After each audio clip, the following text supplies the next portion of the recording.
Cada um de nós nasce com emoções. Nascemos com sentimentos de alegria, de raiva, de tristeza, de medo. Não é preciso ensinar uma criança de 2 anos a fazer birra. Ela o fará naturalmente quando estiver chateada com alguma coisa. Você não precisa ensinar uma criança a chorar quando ela se sente triste. Todas as emoções vêm naturalmente para nós. As emoções em si não são más. Pelo contrário, é através delas que podemos experimentar a vida plenamente.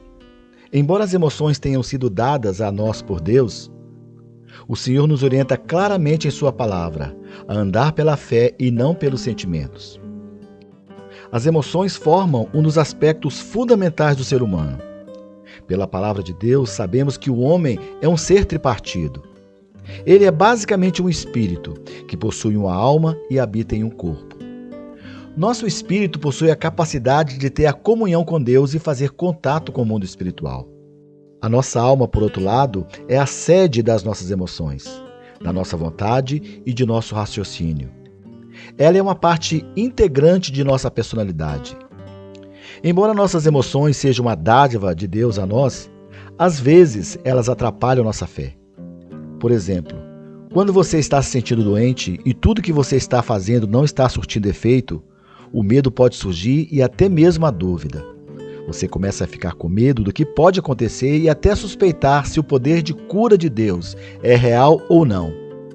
Normalmente, nossas emoções podem ser afetadas pelo que pensamos ou vemos. Sempre que você vê ou pensa doença em vez de saúde divina, você experimentará medo, desespero, raiva, tristeza e até decepção. Esse fato significa que aquilo que vemos ou pensamos impacta a nossa caminhada cristã de maneira positiva ou negativa. Ouça o que diz 2 Coríntios capítulo 5, verso 7. Porque andamos por fé e não pelo que vemos. Tudo o que vemos com nossos olhos físicos pode resultar em emoções positivas ou negativas, mas elas não deveriam ter um peso para conduzir sua vida de fé. Muitos cristãos acreditam que Deus está com eles quando se sentem felizes e satisfeitos, e parece que estão progredindo na vida. E quando percebem que está tudo bem, eles se sentem confiantes nas bênçãos de Deus. Na mesma medida, quando as coisas estão piorando, eles se sentem insatisfeitos, tristes e frustrados. O que acontece é que neste momento acredita que Deus os abandonou. Você percebe? As emoções desencaminham muitos cristãos. E é muito triste saber que muitos se desviam por causa daquilo que sentem. Quando suas emoções lideram o seu caminho, eu garanto que a sua carne está no comando, não o espírito. Agora, nunca devemos usar nossos sentimentos para determinar o que Deus é e o que Deus não é. Ele existe por si mesmo, independente daquilo que sentimos. Nunca permita que suas emoções influenciem sua fé, mas deixe sua fé influenciar suas emoções.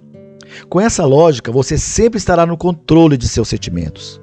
Você deve saber que há uma ampla gama de emoções apenas esperando para bombardeá-lo em toda e qualquer situação.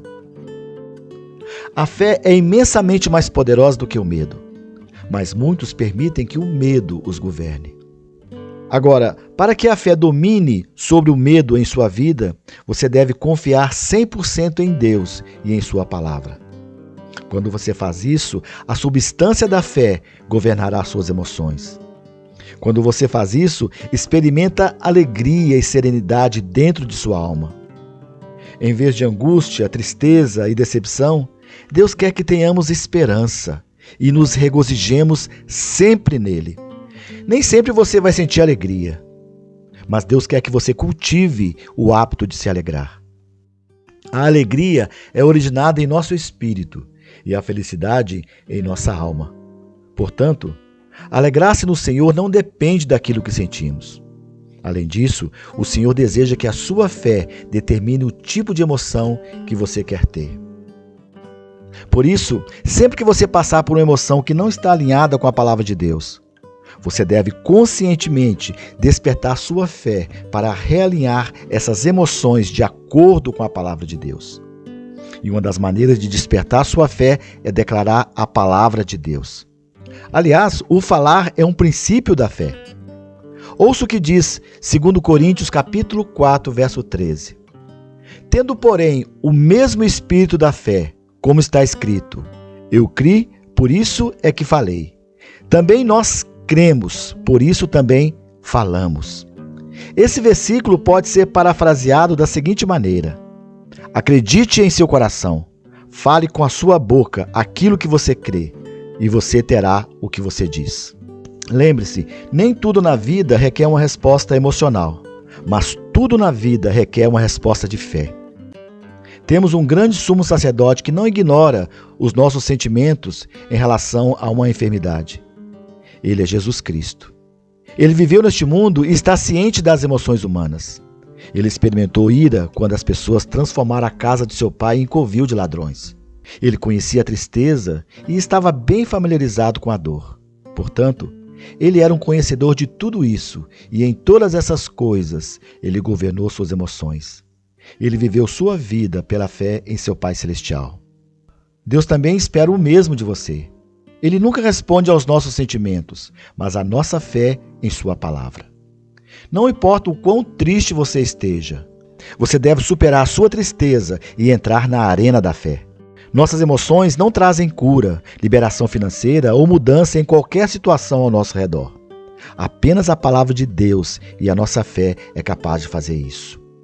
Deus nunca vai negligenciar nenhum de seus filhos.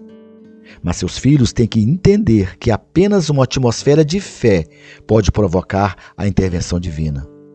Você deixará que os problemas te dominem ou se elevará acima deles e cavalgará na fé? Hebreus 11, verso 1 diz o seguinte: a fé é a substância das coisas que se esperam, a prova das coisas que não se vê. A fé tem tangibilidade espiritual, mas ela gera tangibilidade física para tudo que você espera e que ainda é invisível aos seus olhos físicos. Existe uma vida mais elevada em Jesus Cristo. E se você seguir a direção de suas emoções, você nunca desfrutará desta vida.